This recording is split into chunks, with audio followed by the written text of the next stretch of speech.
আসসালামু আলাইকুম ওয়া রাহমাতুল্লাহি ওয়া বারাকাতুহু। ওয়া আলাইকুম আসসালাম ওয়া রাহমাতুল্লাহি ওয়া বারাকাতুহু। সালামটা সকলেই আমরা শুদ্ধ করে তার জবাব দিই। আমি আবার সালাম দিতেছি, শুদ্ধ করে উচ্চারণ করে জবাবটা দিবেন।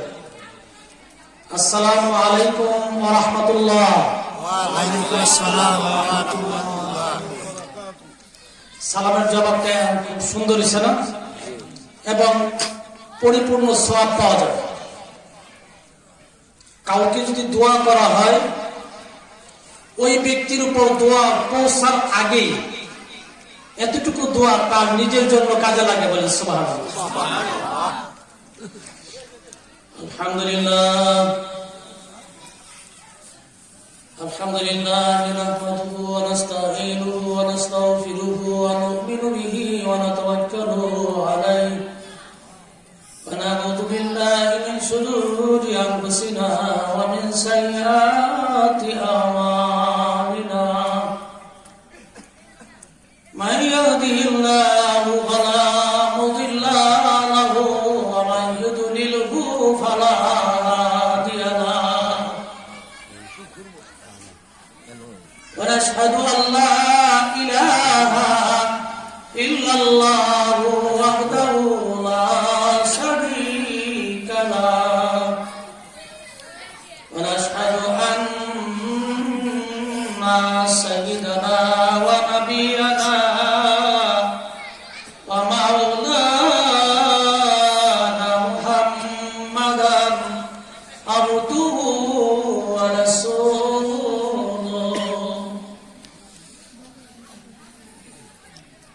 أما بعد فقد قال الله تعالى في كلامه المجيد وفي الفرقان الحميد.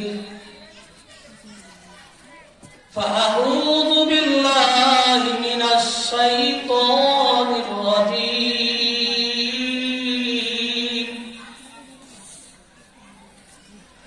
بسم الله الرحمن الرحيم.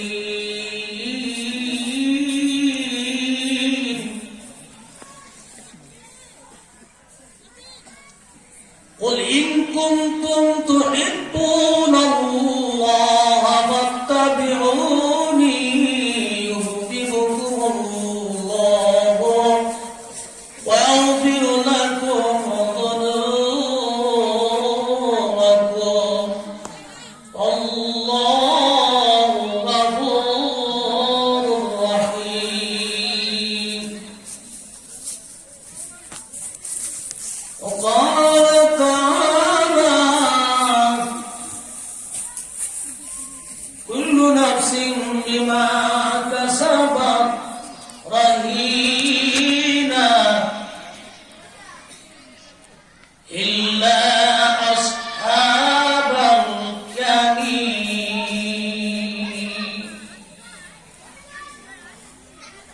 في جنات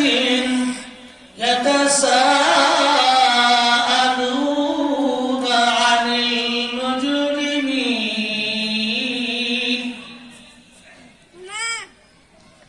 ما سلككم في سقر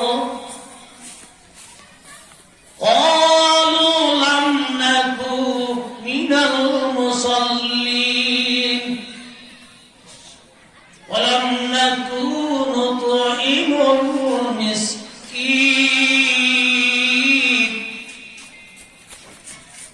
وكنا نخوض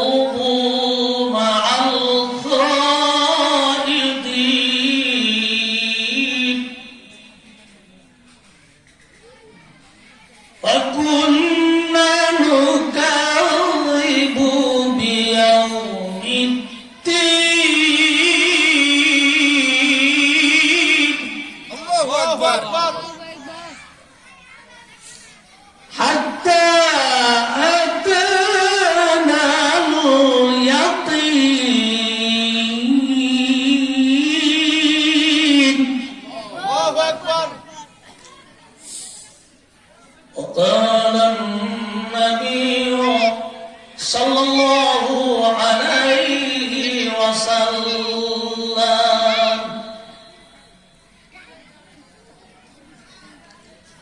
লা ইউমিনু আহাদুকুম হাত্তা আকুনা আহাব্বা ইলাইহি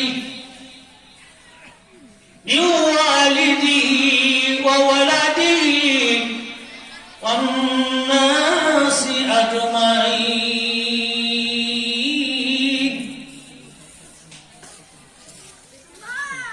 ইসখরা আল-গুসদল বায়াত সুমুদ গুসগল ইজম হাওয়া হামদা মুআস গুসদল মাসুস নসল আদম মুআস।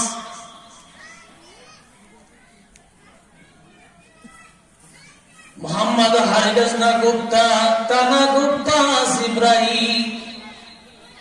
জিব্রাইল হারিদাস না গুপ্তা তানা গুপ্তা রাবুজালি। وقال تعالى إن الله وملائكته يصلون على النبي يا أيها الذين آمنوا صلوا عليه وسلموا تسليما يا اللهم جوري سوري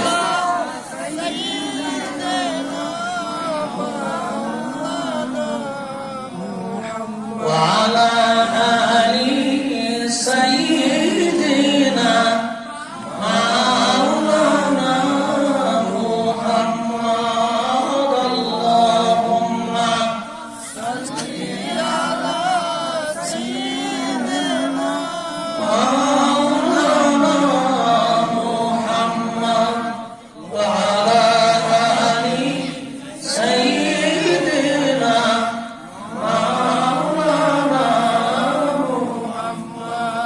হবেনি মরুভূমি যেথায় মা আমিনার ঘর, খুদারি করুণা কাউসার ভয়ে জলসে বারম্বার আল্লাহুম্মা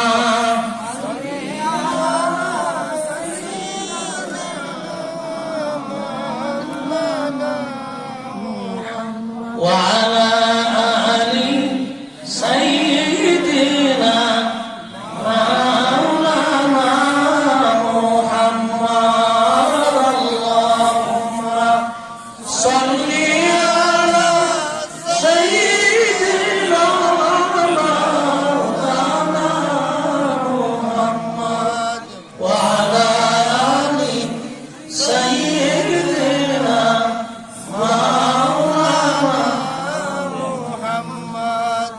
শুনে যাদের মন ভাই নবীর জন্য কান্দে না, রোজ হাসরে ভাইজান তারা নবীর দেখা পাবে না। আল্লাহুম্মা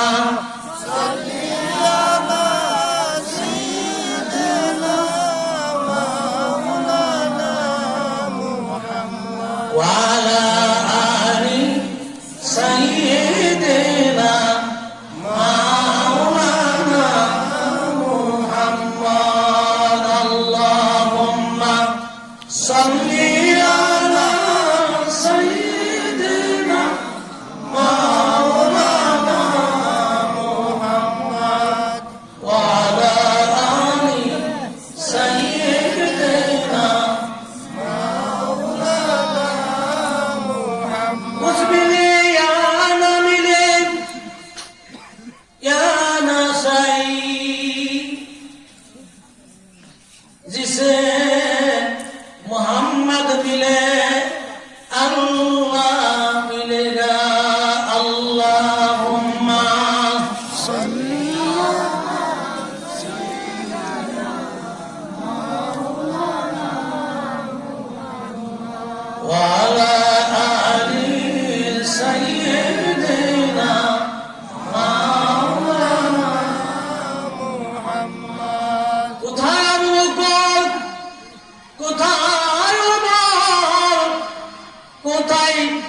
ভালো আলী তোদেরও বিহনে আজিকার ইসলাম মদিনাতে যাই গো চলি আল্লাহুম্মা সাল্লি আলা সাইয়্যিদিনা মাওলানা মুহাম্মদ ওয়া আলা আলি সাইয়্যিদিনা মাওলানা মুহাম্মদ লা ইলাহা ইল্লাল্লাহ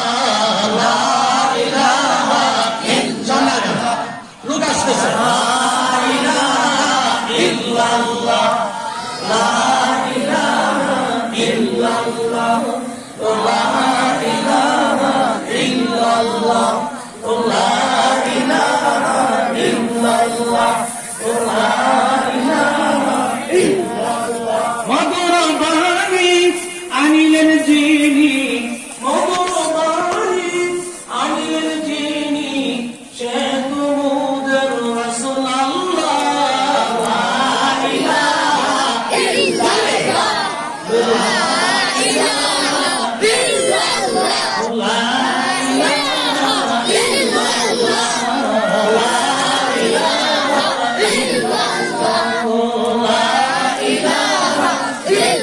লা ইলাহা ইল্লাল্লাহ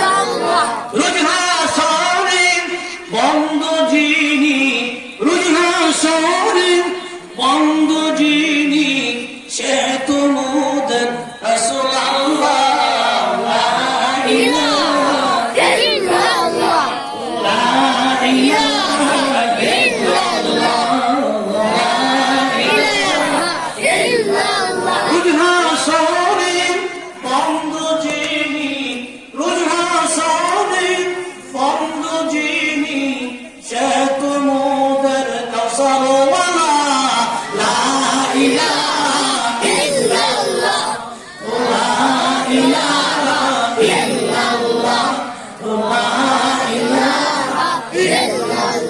Subhanallah walhamdulillah la ilaha illallah Subhanallah walhamdulillah la ilaha illallah Subhanallah walhamdulillah la ilaha illallah la ilaha illallah Allah'র মুখের ওই বাণী লা ইলাহা ইল্লাল্লাহ লা ইলাহা ইল্লাল্লাহ লা ইলাহা ইল্লাল্লাহ লা ইলাহা ইল্লাল্লাহ লা ইলাহা ইল্লাল্লাহ লা ইলাহা ইল্লাল্লাহ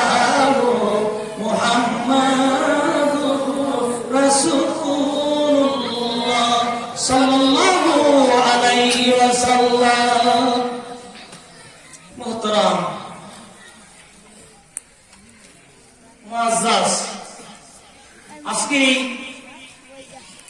চরাঙ্গি শরীফপাড়া শহীদ জামে মসজিদের উপলক্ষে চতুর্থ বার্ষিকী ইসলামী মহাসম্মেলন আমি মনে করি যে এক স্টেজ থেকে আর স্টেজ অগ্রগামী হয় অত্যন্ত যোগ্য সভাপতি আমার ক্লাসমেট একত্রে কামিল পাস করেছি যদিও আমাদের দেশের জামাই একত্রে লেখাপড়া করেছি অনেক ভালো লাগছে বেশ কয়েক বছর আগে আসছিলাম আমার বগ্নিবতী ছোট বোনের জামাই কারি আবুল হোসেন শাহ তার মাধ্যমে আমাকে আবারও দাওয়াত করেছেন এই জন্য শুক্রবার সকলে বলেন আলহামদুলিল্লাহ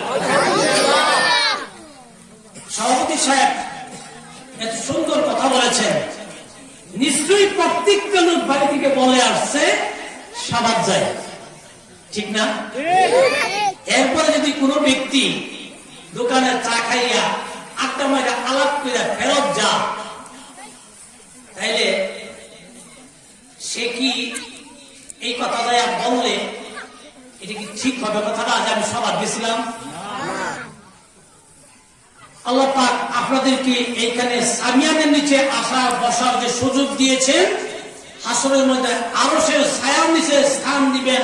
সকলেই প্রাণ খুলে বলেন, আল্লাহ পাক আমাদেরকে যে শুকর করার তৌফিক দিয়েছেন, একটু বলেন আলহামদুলিল্লাহ। আজকে অত্যন্ত যোগ্য যিনি সভাপতির আসেন, একজন আলেম ওলামায়ে কেরাম সভাপতি হইলে ওই সভার মধ্যে আল্লাহ সকিনা বৃষ্টির ন্যায় বসতে থাকবে, সুবহানাল্লাহ। উনি অনেক যোগ্য।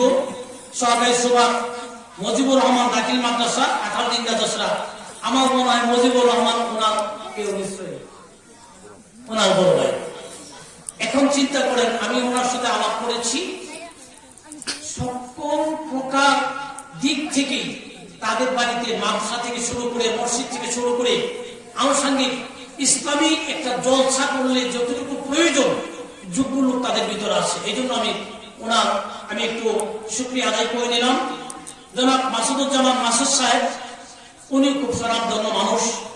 শুনেন, যার উপর আল্লাহর রহমত আছে সেই কিন্তু একটু প্রতিনিধিত্ব দিতে পারে, ঠিক না? কাজেই আমি শুকরিয়া আদায় করে নিলাম আল্লাহ পাকের পক্ষ থেকে। একটা চেয়ারম্যান যদি এলাকায় থাকে, তার দ্বারা এলাকার যে কোনো ধরনের অন্যায় অপরাধ, কোন বদনসিব থাকলে ওনার পক্ষে সামাল দেওয়া সম্ভব, ঠিক কিনা বলেন? আল্লাহ পাক চেয়ারম্যান সাহেবকে যেমন সুনাম দিয়েছেন, আরো সুনাম করার তৌফিক দান করুন, আমিন। এবং ভালো বার্তা পেয়েছেন, ইলিয়াস রহমান যুক্তিবাদী আছে, জহিরুল ইসলাম আছেন। কাজে আজকে যিনি মাহফিল করেছেন হাফেজ শহীদুল ইসলাম, আমার ছোট বোনের জামাই কারি আবুল হোসেন সাহেব, উনি উপস্থিত আছেন। আশা করি যতক্ষণ মাহফিল হবে ইনশাআল্লাহ আমার সাথে একটু কথা দেন, সিরিয়াস কোনো সমস্যা না হয়, একটা লোকও আপনি মোনাজাত না করে যাবেন না।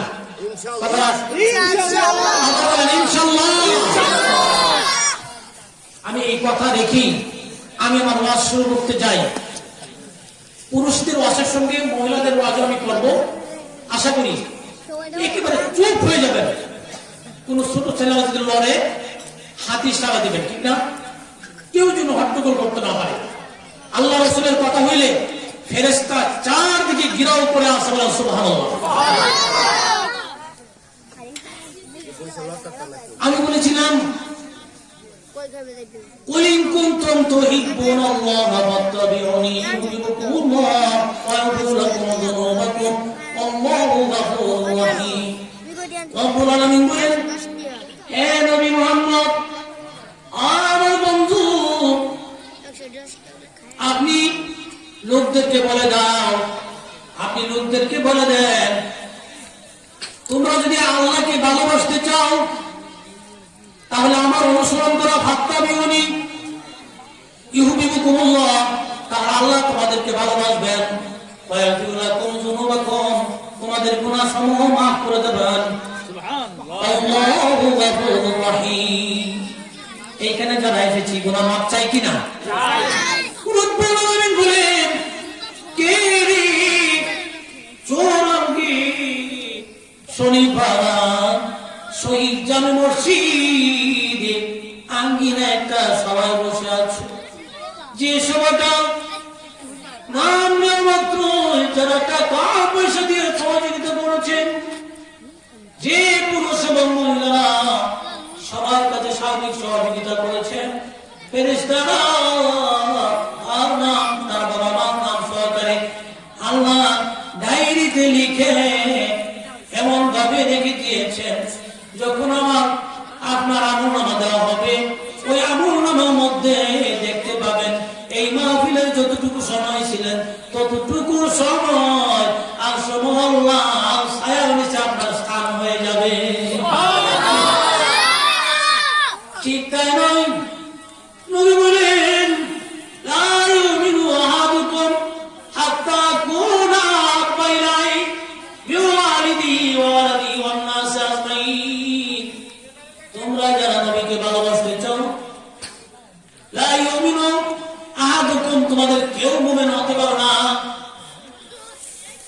যতক্ষণ পর্যন্ত না তার ভাই বন্ধু বেড়াদার আত্মীয় স্বজন থেকে বেশি মহব্বত করবে নবীকে। নবী নবী বলে সারা পাখির নাই চলে যান, এমন কোন মানুষ না যারা নবীর দিকে তাকাইলে মায়া হয় না। নূরের নবী, প্রেমের নবী যখন রাস্তা দিয়েছে যাও,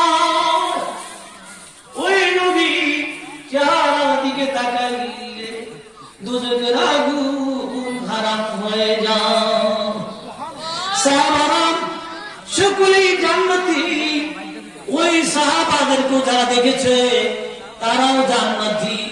নবীকে যদি ঘুমের করে একবার স্বপ্নে দেখে ওই ওই আলেম লোকটাও জান্নাতি। বলা হয়েছে আল্লাহকে আল্লাহ বলে ডাকে এমন বহু প্রকার লোক আছে। যে কোনো ধর্মের ব্যক্তিরা এক খোদা বলে স্বীকার করে, কিন্তু মুহাম্মদকে নবী মানে না, ঠিক কিনা? যদি বলা হয় আল্লাহকে মানো কিনা, সকলেই বলে আমি আল্লাহরে মানি, উপরওয়ালা আমারে খাওয়ায়, আমারে পড়ায়, আমারে সবকিছুর আঞ্জাম দেয়, আমি সৃষ্টিকর্তাকে মানি যিনি আমাদের বানিয়েছে। কিন্তু বন্ধুরা আমি বলতে চাই, তাকে যদি বলেন নবী মুহাম্মদ কুরআন নিয়ে আমাদের কাছে এসেছে, বিশ্বাস করো কিনা? একমাত্র ইসলাম ধর্মের লোকেরা বিশ্বাস করবে কুরআন নিয়ে এসেছে আমাদের নবী মুহাম্মদ। অন্য কোন ধর্মের লোক নবীকে নবী বলে মানতে পারে না। যতক্ষণ পর্যন্ত নবী মুহাম্মদকে না মানবে ততক্ষণ একটি লোক মুসলমান তো হবে না, ইমানদার হওয়া তার পক্ষে সম্ভব নয়। বন্ধু একবার জেনে রাখো, যে নবী মুহাম্মদ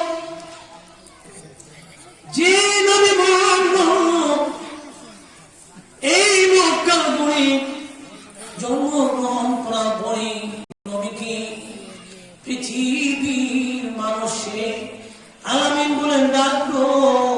এই নবীর গুণকীর্তন সম্পর্কে জেনেনি। নবী তো একদিনে পৃথিবীতে আসে নাই। ফাতিমা জিবরিল বলল, জিবরিল কি বলেন? জিবরিল বলল, ফাতিমা তোমার বাবা কোথায়? ফাতিমা বলল, চাচা গো আমার বাবা ঘরে নাই, বাবা বাইরে চলে গেছে। চোখ চুকু বড় করে দমক দিয়ে বলল, এই তো বড় শ্বাস আমার চাচা বলে জানবি? আমি তোমার চাচা নয়, আমি তোমার জেঠা লাগি। বাপের বড় বাইরে কি বলে? জেঠা। তো চাচা ডাকলে কেন? আমি আদম থেকে শুরু করে মুহাম্মদ নবী পর্যন্ত আমি ওই আল্লাহ, আজ পর্যন্ত তুমি বোঝো নাই আমার বয়স কত। ফাতিমা তার ধমককে কলিজায় ফেটে যাওয়ার কথা ঘরের ভিতর ফিফড়ায় কাঁদতে বলে, বাবা গো গেলা কোথায় গো বাবা? তোমার ফাতিমা কলিজা ফেটে যায়। একবার এসে দেখো না করে দিত তোমার ফাতিমার কি অবস্থা। নবী ঘরে এসে দেখলে ফাতিমা কান্নায় বিভোর হয়ে গেছে। মা গো, ও মা কাঁদো কেন? কি কারণ গো মা? ফাতিমা বললেন, বাবা গো জিবরিল ফেরেশতা এসে তোমাকে জিজ্ঞেস করলো তোমার কথা। আমি বলেছিলাম চাচা গো আমার বাবা বাইরে গিয়েছে, এমন ধমক দিয়েছে আমি এখন পর্যন্ত ঠিক হইতে পারি নাই, আমার কলিজা বেঁকে যাওয়ার কথা। নবী জিবরিলকে বললেন, জিবরিল তুমি জানোনি কাকে তুমি ধমক দিয়েছ? সমগ্র বিশ্ব জানে নারীদের সরদার হবে জান্নাতের মধ্যে। বুড়া নারী, যুবতী নারী, ছোট সকল প্রকার নারী এইরকম ভাবে আমার ফাতিমাই হবে সবার সর্দার। আর হাসান হাসান হবে, আল হাসান ওয়াল হুসাইন শাবাবি আহলিল জান্নাহ, যুবকদের সর্দার হবে এই হাসান হুসাইন। বুড়া মানুষ, জওয়ান মানুষ, ছোট মানুষ সকলেরই সর্দার হবে। নবী বললেন, জিবরিল জান্নাতের মধ্যে কোন মানুষ বুড়া থাকবে না, শিশু থাকবে না। আল্লাহ পাক সকলকে যুবক যুবতী বানাইয়া জান্নাতের মধ্যে দিবেন। কোন মানুষের দাড়ি থাকবে না। যুবকের চেহারা এমন চেহারা হবে, একটা যুবকের চেহারা হবে 30 থেকে 32 বছর, যুবতী মহিলার চেহারা হবে 16 থেকে 18 বছরের বয়স। এর চেয়ে সুন্দর বয়স পৃথিবীতে আর কোনো মানুষের হতে পারে না। একটা হুরের চেয়েও 70 গুণ রূপ দিয়া প্রতিটা মানুষকে বানানো হবে। একটা হুর যদি তার কেনিয়ার গুণ পশ্চিম দিক দিয়া তুলে দেয় রে, পূর্ব দিক দিয়া সূর্য ওঠার কারণে ওই সূর্যটা অস্তমিত হয়ে যাবে। বন্ধুরা, আমি বলতে চাই, নবী বললেন, জিবরিল আমি একটু বুঝতে চাই কি তোমার প্রমাণ? তুমি আমার চেয়ে অনেক বয়সে বড়, অনেক মুরব্বী হয়ে গেছো। বলল, আমি আদম থেকে নিয়ে আপনার পর্যন্ত আমি আপনি বলে দিন, আপনি এই কিছুদিন যাবত আমার কাছ থেকে ওই পেয়েছেন। নবী বললেন, তার প্রমাণ তুমি বলে দাও। জিবরিল বললেন, আকাশের মধ্যে আমি একটা তারকা দেখতাম, 70,000 বছর পর্যন্ত একটা আলো দিত। এই আলো আমি দেখে দেখে রাস্তা চলতাম, পানির নিচে গেলেও ওখানে রাস্তা দেখা যেত। এমন আলো আমার জীবনে অত সুন্দর আলো আমি দেখি না। তারপর নবী বললেন, এরপরে তুমি কি দেখেছ? বললাম, আমি এরপরে দেখলাম আবার 70,000 বছর পর্যন্ত অস্তমিত হয়ে গেছে, আর দেখা যায় না। এবার তুমি কয়বার দেখছো? এরকম আমি 72,000 বছর পর্যন্ত দেখেছি। বলেন সুবহানাল্লাহ। একটু জোরে শোনান সুবহানাল্লাহ। নবী বললেন, এ জিবরাইল তুমি কি জানো আমি মুহাম্মদকে না বানাইলে তুমি তো দূরের কথা গোটা বিশ্বটাও বানানো হইত না। ঠিক কিনা? রব্বুল আলামিন বলেন, এত সুন্দর করে নবীকে আমি বানাইলাম, আমি আমার বন্ধু যার নাম দিয়েছি মুহাম্মাদুর রাসূলুল্লাহ। এই মুহাম্মদ প্রশংসিত ব্যক্তি, সবার কাছে প্রশংসার যোগ্য। নবীকে দেখে যখন এই কথা বললো, এই জিবরিল তুমি জেনে রাখো, আমি 40 লক্ষ বছর পর্যন্ত আল্লাহর মুঠোয় ছিলাম। আল্লাহ আমার এই নাম নিজে জপেছেন, এই নাম। বলেন সুবহানাল্লাহ। ইন্নাল্লাহা ওয়া মালাইকাতুহু ইউসাল্লুনা আলান নবী। আল্লাহ পাক বলেন, আমি এবং আমার ফেরেশতারা মালাইকা নিজে দোনো শরীক সদা সর্বদাই করি, কিয়ামতের আগ পর্যন্তই পড়ব বিরতিহীন ভাবে। তোমরা নবীর উপর দরুদ পড়ো। বলেন সুবহানাল্লাহ। এই নবীকে নিয়ে যারা ব্যঙ্গোক্তি করে, যারা দরুদ পড়তে চায় না, তারা কি নবীকে সম্মান দেখায়? আমরা চেষ্টা করব নবীকে সম্মান দেওয়ার জন্য। নবীকে সম্মান দিলেই আমাদের সম্মান পাওয়া যাবে। নবী বললেন,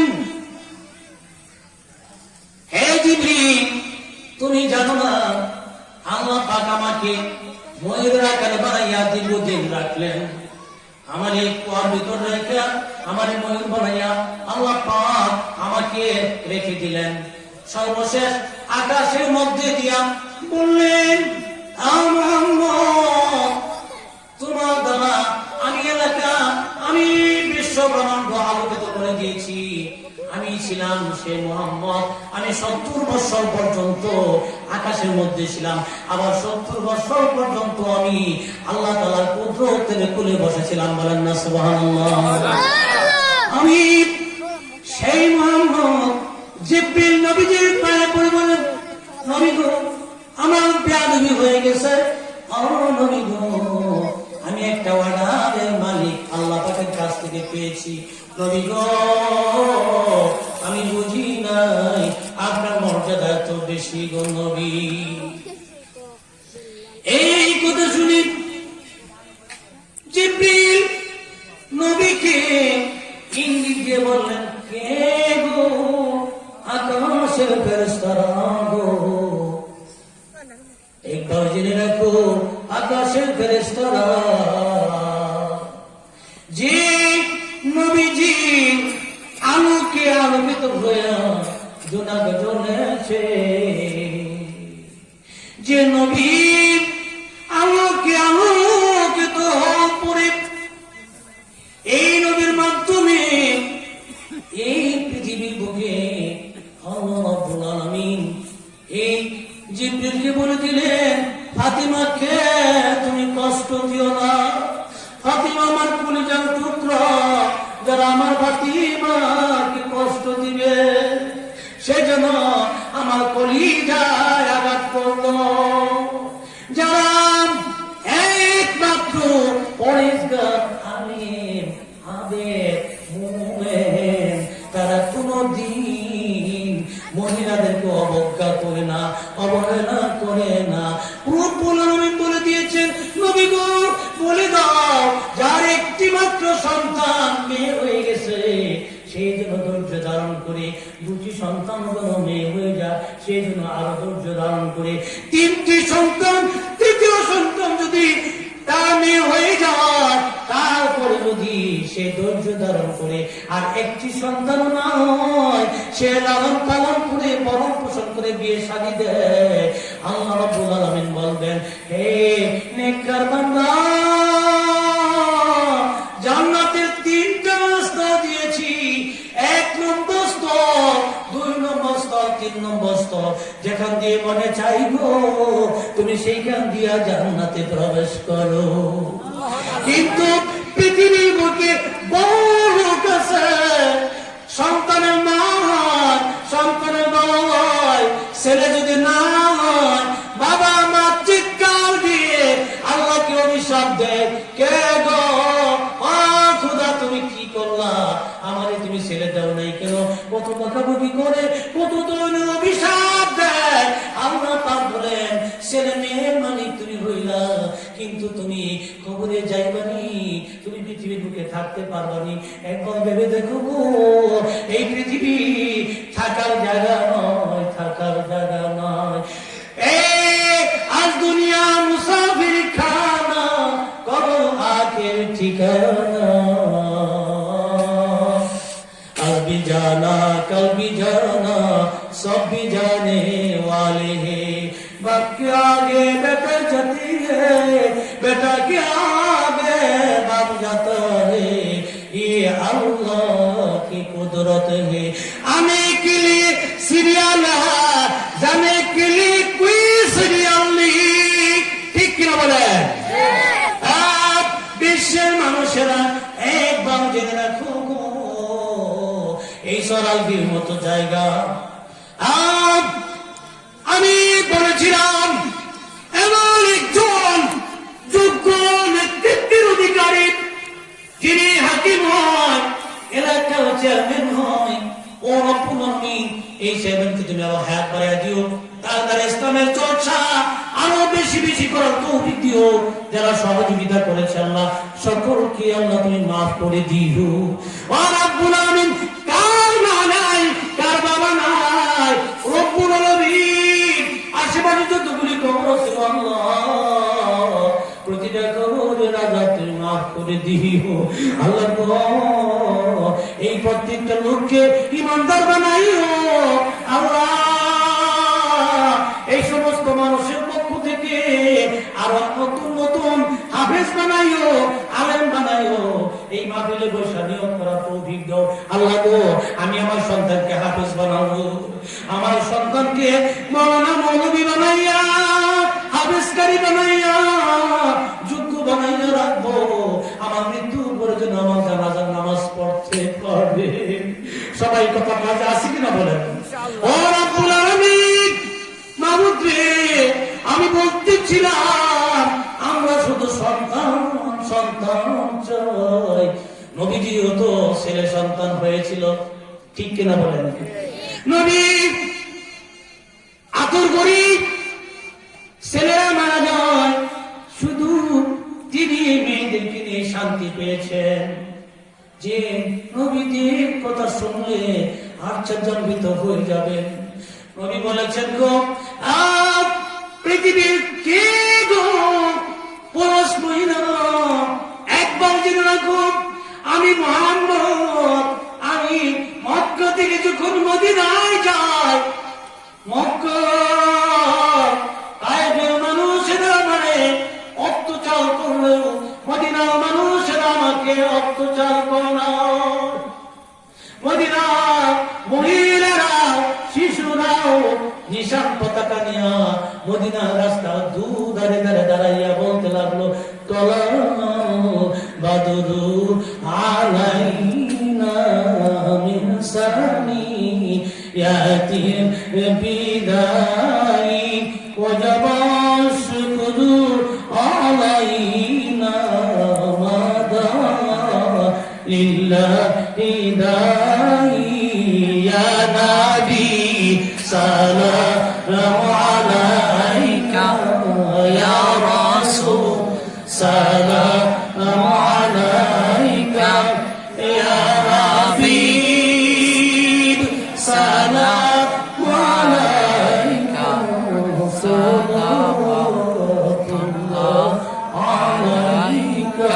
নবীকে মক্কা থেকে মদিনা যাওয়ার পরে রওজার মধ্যে যখন এই কোন যারা হাত দ্বারা ওরা রওজার কাছে চলে যায়, তখন ইয়া নবী সালামু আলাইকা ইয়া রাসূল সালামু আলাইকা বলে হাত তুলে নবীর কাছে যখন যায়, অনেক হাজিরা তারা আমাদের কাছে বর্ণনা দিয়েছে, নবী ধ্যান করলে এখনো জীবিত অবস্থায় রওজার মধ্যে দেখা যায়। বিশ্বের মানুষেরা যেন এখন এই নবী বলেছিলেন যে নবীজি আমাদের কাছে তিনি সব বলেছেন, আমার পর যখন ইকরা বিইসমি রাব্বিকাল্লাযী খালাক, যখন বারবার নবীর উপর এই আয়াতটা নাযিল হয়, নবী ভয় পায়, দৌড় দিয়া খাদিজার উপরে আসলে খাদিজা বলল, নবী ও স্বামী গো, আপনার ভয়ের কোনো কারণ নাই, আপনি চুপ থাকেন। নবী গো, ও আমার স্বামী গো, আপনি জেনে রাখেন আপনি তো নবী হবেন, আপনাকে যতবারে আমি মাহফিলে দোয়ার কারণে নিয়ে গেলাম, আমি যতবারই আপনাকে যখন পণ্ডিতের কাছে নিয়ে যায়, তারা বলেছে শেষ যুগের নবী হবে, তার নাম মুহাম্মদ, তার পিতার নাম আব্দুল্লাহ, মাতার নাম আমিনা। এই করে বলল, খাদিজাতুল কুবরা, তুমি কি করে আমার ব্যাপারে তুমি এত উদাসীন হলাম?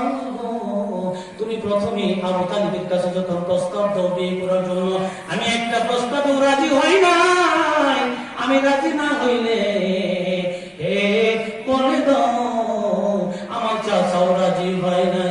এই খাদিজাতুল কুবরা পর দুইটা বিয়ে হয়ে যায়, অন্য দুইটা বিয়ে হওয়ার পর দুইটার থেকে তালাক প্রাপ্ত হয়। আমার যখন ধনাঢ্য মহিলা যখন নাকি আরবের মুখে যখন 9 জন ধনাঢ্য মানুষ গোনা হয়, খাদিজাতুল কুবরাকে 3 নম্বর ধনী গোনা হয়। এমনকি আবু বকর তার সিরিয়াল 6 নম্বর, এরকম ভাবে বলা হয় যখন এমন ধনী, এই ধনীর কারণে খাদিজাতুল কুবরা রাসূলকে তার ব্যবসা করার জন্য দায়িত্ব দিয়ে দিলেন।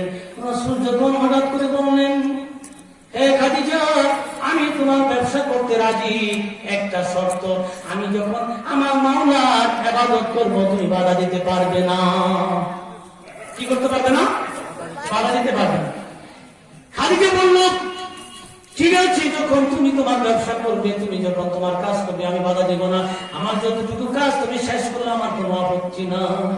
নবী দিনের বেলা কাজ করার পরে রাতের বেলায় যখন অনেক গভীর রজনী হয়ে যায়, হঠাৎ করে বলল, আমি আমার ব্যবসার কাজ বসিয়ে নিয়েছি। কপিটিকেও যখন বন্ধ করে দেওয়া হয়, নবীর নূরের আলোকে আলোকিত হইয়া গর্তে রোশনি হয়। খাদিজা ওই ঘর থেকে চুকি দিয়ে দেখে বাতি নিবাইল একটু আগে কিসের আলো দেখা যায়। দৌড় দিয়ে চিৎকার মেরে বলে, আজব ব্যক্তি তুমি, তোমার নূর থেকে আসলো আসমান পর্যন্ত, তোমার শরীরে নূর উঠে গিয়েছে, আমি লক্ষ্য করতে পেরেছি তুমি হবে শেষ নবী। খাদিজাতুল কুবরা আমার তার চাচা আবু তালেবের মাধ্যমে বিয়ের প্রস্তাব দিলে আবু তালিব তার বিয়ের প্রস্তাবে রাজি হয়ে যায়। নবীকে যখন বিয়ে করার হলো, খাদিজাতুল কুবরা এই বিয়ের মধ্যে মোহর হিসাবে আবু তালিবের পক্ষ থেকে 200 উট মোহর হিসাবে দেওয়া হয়। বলেন সুবহানাল্লাহ। বলেন যে খাদিজাতুল কুবরা এই বিয়ে কি রাজি হয়েছে নবী মুহাম্মদের সুরত দিকে। যখন সুরত দিকে রাজি হয়ে যান, রাজি হওয়ার পরে খাদিজাতুল কুবরাকে নবী মুহাম্মদ হঠাৎ করে বলল,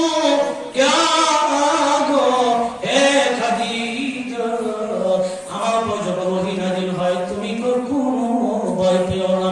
নবীর উপর ওহী নাযিল হয়ে গেলে ডেক্সির মধ্যে যখন ভাত করলো, ভাত করে ফুটতে থাকে, যত শব্দ হয়, নবীর ভিতর থেকে এত শব্দ হয়, নবী ঘেমে যায়, গামতে থাকে। খাদিজাতুল কুবরা ওনাকে কম্বল দিয়ে ধরে ধরে, নবী গো আপনি ভয় পায় না, আপনার উপর ওহী আসলে কেন এত কষ্ট হয়? নবী বললেন, আমার কাছে যখন কুরআন নাযিল হয়, কিয়ামতের আগে হাফেজরা কুরআন শিক্ষা করার পরে বলে যাবে, আমি যখন কুরআন শিক্ষা করি, আমাকে বুকের সাথে বুকে যখন চাপ দেয় জিবরাইলে, জিন্দেগিতে কোনদিন আমার পক্ষ থেকে কুরআন বিনষ্ট হবে না। এই পৃথিবীর মধ্যে যদি বলা হয় সর্বশ্রেষ্ঠ হাফেজকে, বলা হবে হযরত মুহাম্মদ মুস্তাফা সাল্লাল্লাহু আলাইহি ওয়াসাল্লাম। যদি বলা হয় সবচেয়ে বড় আলেম বিশ্বের মধ্যে কে, ইহকাল পরকালে, তারপরে বলা হবে মুহাম্মদ রাসূলুল্লাহ সাল্লাল্লাহু আলাইহি সাল্লাম। এই খাদিজাতুল কুবরা নবীকে বিশেষভাবে সম্বর্ধনা দিয়েছেন, সান্ত্বনা দিয়েছেন। খাদিজাতুল কুবরা বলেছিল, নবী গো একবার বলে দিন, আমি আপনার কাছে ধন্য হয়ে গিয়েছি, আমি যখন মারা যাব কবর আযাব বারবার আপনি বলেছিলেন নামাজ নামাজ আর কবর কবর কবর বলে কিছু কাঁদতেন নবী। নবী বললেন, কবরের আযাব এত কঠিন, এত কষ্টের আযাব যদি কেউ জানতো, এক পার্শ্ব দিয়ে হাড্ডিগুলো দিয়ে অন্য পার্শ্ব দিয়ে ঢুকে যাবে, ফেরেশতারা যখন আসবে অন্ধ হয়ে আসবে, তুমি যদি মাপ চাও সে কানে শুনে না, চোখে দেখে না, এমন গুরুজন নিয়ে আসবে 70 মণ ওজনের, 40 বছর পর্যন্ত গুরুজন এত গরম করা হয়েছে, যখন কলিজার মধ্যে ঢুকায় দিবে, তখন দাও দাও করে আগুন জ্বলবে, আর বলবে গো গো আমার এত কষ্ট দাও, আমার মাফ করে দাও, আমার আর মাইনো না, কিন্তু ফেরেশতারা আপনাকে ক্ষমা করবে না।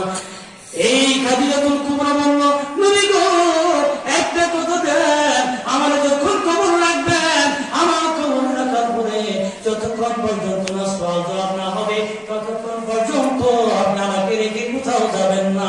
আমার 3টা জবাবের জবাব যতক্ষণ না শুনবেন, অথবা আপনি যদি না দিবেন জবাব, ততক্ষণ পর্যন্ত কবরের কাছ থেকে আসবেন না। অন্যদিন নবী যতগুলো জানাজায় গেলেন, 40 কদম শর্তে না শর্তেই এই সময়ের ভিতরে মন কি নেকি রেসে যায়। আজকে কেন জানি ফেরেশতা আসে না। নবী কাঁদতে কাঁদতে বিভোর হয়ে গেলেন। জিবরিল ফেরেশতা এসে বললেন, কাঁদো নবী, প্রাণের নবী গো, দয়ার নবী গো, আপনি কেন গো বসে আছেন? একবার বলেন, আল্লাহ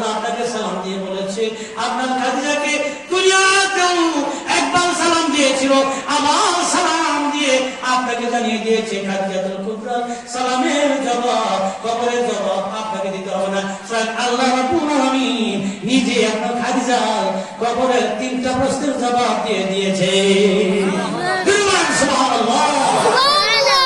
রব্বুল আলামিন আল্লাহ বলেন, এই দুনিয়ার মানুষেরা একবার জেনে রাখো, আমি স্বামী স্ত্রীর মাধ্যমে পৃথিবীর বংশ তৈরি করে দিয়েছি, যারা এই পৃথিবীতে এইভাবে বংশবৃদ্ধি করে তাদের মধ্যে খাদিজাতুল কুবরা অল্পরে নবীজি 11 থেকে 13টা ইবাদত করে বিয়ে করেছিলেন। বিয়ের মাঝে সবচেয়ে বেশি আদর পাইতো খাদিজার কাছ থেকে। খাদিজা আদর করেছে নবীকে, আবার নবী আদর করেছে আয়েশাকে। যতগুলো স্ত্রী ছিল খাদিজার উপরে সন্তান এসেছিল, কিন্তু আয়েশা ছিল কুমারী, অনেকে তালাক প্রাপ্ত, অনেকে বিধবা ছিল। বন্ধুরা, আমি বলতে চাই আয়েশাকে বিয়ে করেছিল 6 থেকে 7 বছরের সময়। আমার উপর বলেছিল, বন্ধু নবী গো, আমি আপনার ভালো সাথী, আপনি যখন ঘরের ভিতর চলে যান আমি সটপট করে রাতে বেলা ঘুমাইতে পারি না। নবী গো, আমার 6 বছরের একটা মেয়ে আয়েশা, ওনাকে আপনার তুলে তুলে দিলাম, আপনি বলেন আমার মেয়েকে বিয়ে করতে রাজি আছেন কি না? নবী এসে বললেন, আবু বকর রে, তুমি আমার ইসলামের প্রথম সাথী, প্রথম ইসলাম তুমি কবুল করেছো। পৃথিবীতে যারা যতবার ইসলামের কর্ম করবে, কলেমার যতটুকু সব পাল্লায় যাবে, অর্ধেক সব তোমার পাল্লায় আসবে। দুনিয়ার সমস্ত মানুষের আমল নামাকে এক পাল্লায় ওজন দিলে যত ওজন না হবে, আবু বকর আর মিজানের পাল্লার ওজন তার চেয়ে কিছু বেশি হয়ে যাবে। জি, আবু বকর আয়েশা চিৎকার মেরে বললেন, নবী গো,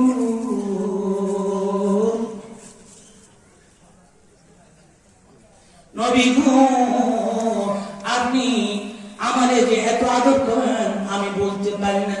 নবী গো, ও নবী, নবী গো, আপনি আমারে নানান জায়গায় নিয়ে যান, আমাকে খেলতে নিষেধ করেন না। নবী বলল, ও আয়েশা রে, 6 থেকে 7 বছর বিয়ে করেছি, 9 বছর সেবা আমার বড় উঠায় নিয়ে আসলাম, তুমি তো ছোট মানুষ, কেন তুমি খেলা করবে না?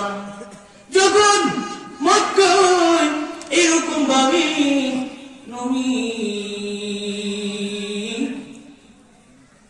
সাহাবাদের মধ্যে বর্ষা প্রতিযোগিতার খেলা চলছিল, যেদিকে আয়েশা ওনার পাশে, নবী হেসে বললেন, আয়েশা গো, তুমি আমার কাঁধে উঠো, এবার কি দিয়া দেখো খেলা কেমন লাগে। আয়েশা খেলা মুখ করার পরে আয়েশাকে ঘরে নিয়ে আসলো।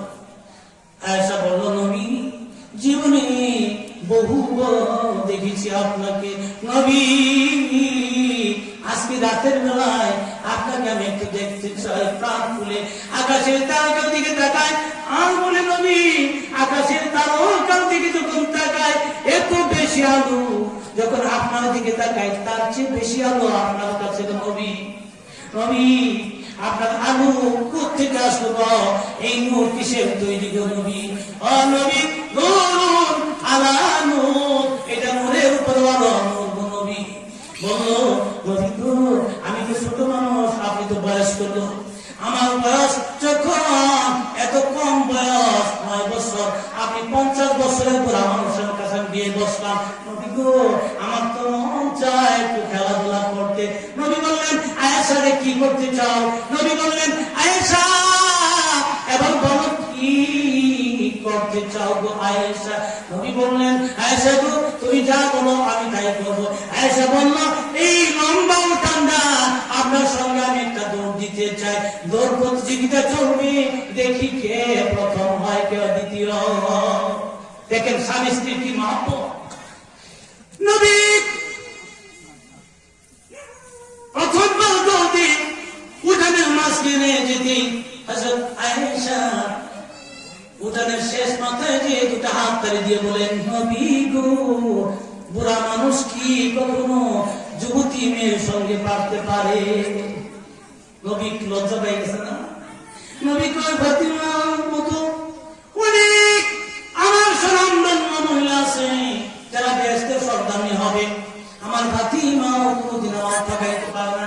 এসে ঠকাইছো, আরেকটা দৌড় না দিলে কি জানি সমস্যা হয়ে যায়, উম্মতের কাছে আমি কি জবাব দেব? আবার একবার যখন 1 2 3 বার উপরে দৌড় দেওয়া হলো, এসা অর্ধেক মাঠে যাইতে নবীজি উঠানে শেষ মাঠে যাইয়া নবীজি একবারে নবী আল্লাহ দিদা লাভ করে ফেলেছে, বলেন সুবহানাল্লাহ। নবী যায় কাদম আযকুনাত আযকুনাত, এমন নবীর পাও মুবারক এই আরশ মুকাম পর্যন্ত চলে গিয়েছে। এমন কোন নবী নয়, এমন কোন মানব দানব নাই যার পাও মুবারক সেই আল্লাহ পাকে আরশ পর্যন্ত গিয়েছে। যখন মুসা নবীকে বলা হলো, মুসা তোমার জুতা খুলে আমার তুর পাহাড় চলে আসো আমার সঙ্গে দেখা করার জন্য, নবী যখন পাও মুবারকের যখন জুতা মুবারক খুলে ফেলবে, আল্লাহ বলল, না না না রে নবী, আপনি জুতা খুলবেন না, আপনার জুতার দাম এত বেশি, আর মুকাম আপনার জুতা নিয়ে সে ধন্য করে ফেলেন। যখন আল্লাহর দিকে চলে যায়, হযরত বেলাল রাদিয়াল্লাহু তাআলা হাবশীর গোলাম ছিল, যে কালো কুৎসিত গোলাম, নবী বলেছিল, এই আমার বিলালকে যত কষ্ট দেওয়া হয়েছে, এই বিলালকে যত কষ্ট দেওয়া হয়েছে, এই বিলাল ইসলামের পতাকা সবচেয়ে উড্ডীন করে দিয়েছে, পাথর চাপা দিলে বুকের উপর সেই ইসলাম ছাড়ি নয়। আমি নবী মুহাম্মদুর রাসূলুল্লাহ, আমি যখন মেরাজে চলে গেলাম, আল্লাহর দিদার লাভ করলাম, সেখানেও যে দেখি আমার বিলালের খড়মের আওয়াজ পাওয়া যায়। নবী বললেন, আমার সাহস হয়ে গেল, আমি সেখান থেকে অনেক শান্তি পেয়েছি। আমি বলতে চাই, যে নবী মুহাম্মদ, যে নবীর চেহারা মুবারক দেখলে দুজক হারাম হয়ে যায়, মশামাছি কোনদিনই নবীর গায়ে বসে নাই। যে নবী এক রাস্তা দিয়ে গেলে 40 দিন পর্যন্ত মেসকম্বলের ন্যায় ওনার চেহারা সুগন্ধি বয়ে যেত, কাফের মুশরিকরা পর্যন্ত বুঝতে পারতো নবী গিয়েছে। নবীর হাতের অংশ তুলার চেয়ে অনেক নরম ছিল। নবী মুহাম্মদুর রাসূলুল্লাহ একবার গাবা সুরতে আদমিয়ার সাসুয়াত আবু জাহেল এবং মুহাম্মদ যদি সুন্দরের দিকে এক দিয়া, নবী মুহাম্মদের নূরের সুন্দরের কারণে আল্লাহ পাক বলেন, আবু জাহেল তার ভক্তবৃন্দের কাছে হার মেনে যেত, বলতো, নবী নবী এমন নূর ছিল, নবীর চেহারার দিকে যারা একবার ইমানের সঙ্গে তাকিয়েছে, সে কোনদিনও আর ফিরে আসে নাই। হযরত আবু হুরায়রা একবার ইসলাম কবুল করার পরে, তিনি ইসলাম কবুল করার পরে নবীর কাছ থেকে আর যায় নাই। তিনি মাত্র 3 বছর দেশে ছিলেন। বাবারে, একটু লক্ষ্য করে দেখেন, যখন ইসলাম কবুল করে ফেললেন, ভাবলেন আমি একটু বাড়ি থেকে ফিরে আসি। ওনার মা একটু মার দিল, এত মার খেয়ে নবীকে বলবো, নবী গো, আপনি আমার মায়ের জন্য একটু দোয়া করেন। নবী বললেন, তোমার মা কি করেছে? বললো, আমাকে এমন একটা আঘাত করেছে, চর দিয়েছে। আমার মা দোষেনি, জান্নাতে যেন যেতে পারে, আমার মার জন্য দোয়া করেন। নবী বললেন, হে আবু হুরায়রা, জেনে রাখো গো, আমি তোমার মায়ের জন্য 2টা হাত তুলে দোয়া করলাম, এর পরে দেয়নি, 2টা হাত তুলে আমি মুনাজাত করলাম তোমার মার জন্য। আল্লাহ তোমার মায়ের দোয়া কবুল করবে, আমার দোয়া কবুল করবে, দোয়া কবুল করবে। আবু হুরায়রা এমন জোরে একটা দৌড় দেয়, সাহাবারা তার স্ত্রীর মধ্যে ধরে ফেললে, বলবো, আমার এটা নিয়ে রাখিও না, আমি দেখি গো নবী মুহাম্মদের দোয়া আগে যায় না, আমি আমার মায়ের কাছে আগে চলে যাও। দৌড়তে যায়, দেখে মা গোসল করে রেডি হয়ে আছে। বাবা রে, আমার নবী মুহাম্মদের কাছে নিয়ে যাও, আমি মুহাম্মদ রাসূলুল্লাহ বলে করোনা করে আমি ইসলাম ধর্ম কবুল করে ফেললাম। ওকে জবানে জানি নবীর কাছে এসে বলল, লা ইলাহা ইল্লাল্লাহু মুহাম্মাদুর রাসূলুল্লাহ সাল্লাল্লাহু আলাইহি ওয়াসাল্লাম। আর 5 মিনিটের মধ্যে কথা শেষ হয়ে যাবে। অনেক লোক হয়ে গেছে গা। আমি যোগ্য সভাপতির বক্তৃতা শুনে আমি আশ্চর্য হয়ে গিয়েছিলাম। উনি যে ক্যাপাসিটি করে বলেছিলেন যে আপনাদেরকে আল্লাহ পাকের হকের পথে নিয়ে আসবেন। যদি বাড়ি থেকে বলে আসেন যে আমি সরাত যাই, অথচ শ্বাস করতে ভেল গেলেন, খোদার কাছে দায়ী হয়ে যাবেন। হ্যাঁ, এই কথাটা বলার কারণে আমার মনে হয় সকল প্রকার লোক স্টেজ বইলে বানাইছে। এটা আপনারা বেজান না খুশি বলেন? আমার বলেন আল্লাহর কাছে শুকরিয়া স্বরূপ বলেন আলহামদুলিল্লাহ। নবী মুহাম্মদ একদিন আয়েশার সঙ্গে খানা খেতে গিয়ে তিনি হঠাৎ করে দেখলে একটা হাড্ডি আয়েশা মাটিতে ফেলে দিয়েছে। হাড্ডিটা তুলে তিনি চিবাইয়া চিবাইয়া খান। আয়েশা বললেন, কি নবী, আপনার কি ঘৃণা লাগে না? আপনার ঘৃণা লাগে না? আমি আয়েশা যে দিক দিয়ে কামড় দিয়ে হাড্ডিটা ফেলাইলাম, আমার ফেলানো হাড্ডিটা খাইতেছেন? নবী বললেন, আয়েশা রে, ও আয়েশা, তুমি জানো না আমি তোমার কত আদর করি। তুমি যেখান দিয়ে হাড্ডিটা কামড়াইলা, আমি ওই হাড্ডিটা গুস্তের টুকরাটা ওই দিকটা কামড়াইয়া আমি সকল প্রকার পুরুষ মহিলাকে জানাইয়া দেই স্বামী স্ত্রীর মতো কত মহাব্বত। এরপরে আয়েশা এক গ্লাস পানি পান করলেন। নবীজি বাকি অবশিষ্ট পানি যে দিক দিয়ে পান করলেন ওই দিক দিয়ে মুখ লাগিয়ে পানি পান করলেন। বললেন, আয়েশা গো, হে আয়েশা, তুমি জেনে রাখো, দুনিয়ার সকল মানুষ জানবে আমি আয়েশার সঙ্গে তো মহব্বত করেছিলাম।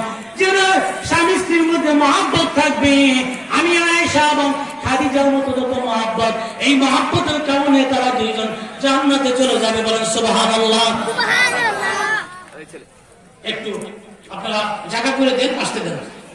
লা ইলাহা ইল্লাল্লাহ, লা ইলাহা ইল্লাল্লাহ, লা ইলাহা ইল্লাল্লাহ, লা ইলাহা ইল্লাল্লাহ, লা ইলাহা ইল্লাল্লাহ, লা ইলাহা ইল্লাল্লাহ, লা ইলাহা ইল্লাল্লাহ, লা ইলাহা ইল্লাল্লাহ, লা ইলাহা ইল্লাল্লাহ মুহাম্মাদুর রাসূলুল্লাহ। একটু গরম হয়ে গেছে জায়গাটা, জায়গাটা ঠিকঠাক গরম করছে তো শ্বাস করতে চাইল, তারপর একটু কষ্ট করে আসেন।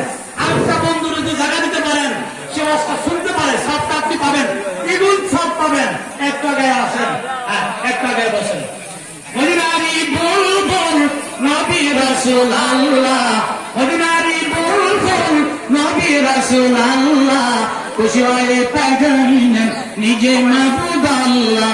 লা ইলাহা ইল্লাল্লাহ, লা ইলাহা ইল্লাল্লাহ, লা ইলাহা ইল্লাল্লাহ, লা ইলাহা ইল্লাল্লাহ, লা ইলাহা ইল্লাল্লাহ, লা ইলাহা ইল্লাল্লাহ, লা ইলাহা। আকাশের মালিক যে আল্লাহ, জমিনের মালিক সে আল্লাহ, হায়াতের মালিক যে আল্লাহ, মৌতের মালিক সে আল্লাহ। লা ইলাহা ইল্লাল্লাহ, লা ইলাহা ইল্লাল্লাহ, লা ইলাহা ইল্লাল্লাহ, লা ইলাহা ইল্লাল্লাহ। মধুর বাণী আনিলেন যিনি, মধুর বাণী আনিলেন যিনি, সে তো মোদের কৌশলওয়ালা। লা ইলাহা ইল্লাল্লাহ, লা ইলাহা ইল্লাল্লাহ, লা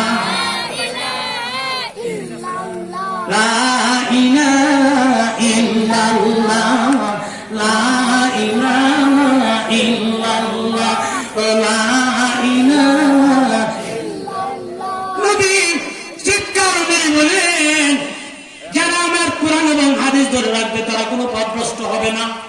কোরআন হাদিস যদি ধরে রাখে তারা জীবনেও জাহান্নামে যাবে না। বন্ধুরা, আমি বলতেছিলাম, একটা আয়াত তেলাওয়াত করেছিলাম, কুল্লু নাফসিন বিমা কাসাবাত রাহিনা। পরকালে হাসরের ময়দানে সবাই আল্লাহর কাছে ধরা পড়ে যাবে। ইল্লা আসহাবাল ইয়ামিন, যারা ডান পাশওয়ালা তারা ধরা খাইবে না। বন্ধুরা, তাদেরকে বলা হবে যারা জাহান্নামী, তোমরা কি কারণে জাহান্নামী হয়ে গেছো? তারা বলবে লাম নাকু মিনাল মুসাল্লিন, আমরা কোনদিনই নামাজ পড়ি না। ওয়ালাম নাকু নুতিমুল মিসকিন, আমি অসহায় লোকদেরকে মিসকিনদেরকে খানা খাওয়াই নেই। 2 টাকা চাইলে আমি টাকা দেই নাই। ফকির যখন একটা হাত পাতত তখন আমার কুদরতি হাত পাতত, যখন তুমি 5 টাকা 10 টাকা তার দাও নাই। তোমার ছেলে তোমার কাছে হাত পাতলে টাকা দাও, একটা ফকির তোমার কাছে হাত পাতলে টাকা দাও নাই। যখন চিৎকার মেরে বলে আল্লাহ গো তুমি আমার ফকির বানাও, কি কারণে আমার মানুষের টাকা দেয় না? আল্লাহ পাক লোকটার হাতটা টান দিয়ে আল্লাহ পাক তার হাতের উপরে নিজের হাতটা কুদরতের হাতটা তুলে দিয়ে বলে বান্দারে, আমার বান্দারে দেও নাই, তোমারও আমি বানাইছি, ওই লোকটারও বানাইছি। নদীর একুল ভেঙ্গে অকুল করে, এই তো নদীর খেলা। সকাল বেলার দনিরে তুই ফকির সন্ধ্যা বেলা। আমি এই সরকারের হাতের উপর আমি আল্লাহ নিজের হাত পাতলাম, আমার দে কয়টা টাকা, এই ফকিরকে দিলে আমারে দেওয়া হবে। বন্ধুরা, আমি বলতে চাই এই দুনিয়ার বুকে কোন ব্যক্তি যদি ওয়াম্মা সাইলা বালাতান হাল, নবী কি বলেছিল কোন অসহায় লোককে কোন সরকারিকে দমক দিবেন না। যদি আপনি একটা অসহায় মানুষের হাতে 2 টাকা 5 টাকা 10 টাকা তুলে দেন, আর লোকটা যদি আন্তরিক ভাবে আপনাকে দোয়া করে, আপনার ধনীগিরি স্থায়ী হয়ে যাবে। আল্লাহ শুধু আপনাকে জিম্মাদার বানাইছে ধন সম্পদ দিয়া, একুল ব্যাংকে উকুল ঘরে, এই তো নদীর খেলা। সকাল বেলার ধনীরে তুই ফকির সন্ধ্যা বেলা। আর কখনো আপনার সময় নাই, সময় চলে যায়, কখনো নামাজ ছাড়বেন না, দান খয়রাত করতেই থাকবেন। একদিন দেখবেন লক্ষ লক্ষ টাকা আপনার আমার নামায় জমে গেছে, ঠিক কিনা? যদি আপনি আপনার বাপ মার জন্য কিছু না দেন, আপনার সন্তানরাও কোনোদিন দিবে না, দিবে কিনা বলেন? তাইলে আমরা চেষ্টা করবো রাস্তাঘাটে মসজিদে মাদ্রাসায় আমরা হাত প্রসার করার জন্য। আল্লাহ আমাদেরকে দিয়েছেন, আমাদেরকে আয়ু স্থায়ী করবেন। আজ থেকে 100 বছর পরে যদি এই জায়গায় প্রত্যেকে এসে খোঁজ দেওয়ার চেষ্টা করে, এখানে একটা লোক নিজেও নাই, কেহই নাই, সবার জন্য 100 বছর পরে কিয়ামত বলা চলে, ঠিক কিনা বলেন? পৃথিবীর উপরে যতটুকু মানুষ আছে তার চেয়ে কোটি কোটি মানুষ কবরের সাহিত্য সমাবেশ নিচে, ঠিক কিনা বলেন? আল্লাহ মলি মুক্তা হীরা জহরত এই আল্লাহ পাক মাটির নিচে দিয়েছেন। কিয়ামতের সময় যখন সব ফেটে যাবে, আসমান জমিন ভেঙে যাবে, তখন বলবে আমার পিছনে দৌড়াইছিলাম, নেও না নেও নেও নাও। তখন বল হাই, এখন তো বিপদ, আর কিছুই করার নেই। আল্লাহ পাক সূরা রহমানে বলে দিয়েছেন আমার কুদরত কেউ বুঝে কেউ বুঝে না। কাউকে রাখো 10 তলাতে, কাউকে রাখো 20 তলা, কাউকে রাখো 5 তলাতে, কাউকে রাখো 10 তলা। আল্লাহ তোমার লীলা খেল, কেউ তো বুঝে কেউ তো বুঝে না। সমুদ্রের মাঝে এমন 2টা ঝর্ণা বয়ে দিয়েছে, একটা মিঠা পানি, একটা তিতা পানি, একটা সাদা, একটা অন্য কালারের। এক দরিয়া 2 দরিয়া না, এক দরিয়ার মধ্যে মিলিত হয়, আবার আলাদা হয়ে যায় দরিয়ার মধ্য দিয়া। আগের মতো পানি স্বচ্ছ এবং গুলা আলাদা হয়ে যায়, তিতা এবং মিঠা আলাদা হয়ে যায়। আল্লাহর কি কুদরত, এটা বুঝতে কোনোদিন মানুষ নামাজ ছাড়তে পারবে না। পারবে? খাইলেন পানি গেল এক পেটে, খাইলেন ভাত গেল আরেক পেটে। এই কুদরতটা কার? একটু জোরে সরে বলেন, জোরে বলেন, একটু বলেন লিল্লাহি তাকবীর, জোরে বলেন লিল্লাহি তাকবীর। আমি বলতে চাই যে আমার সভাপতি সবাইকে ইঙ্গিত দিয়েছে, বক্তা উপস্থিত।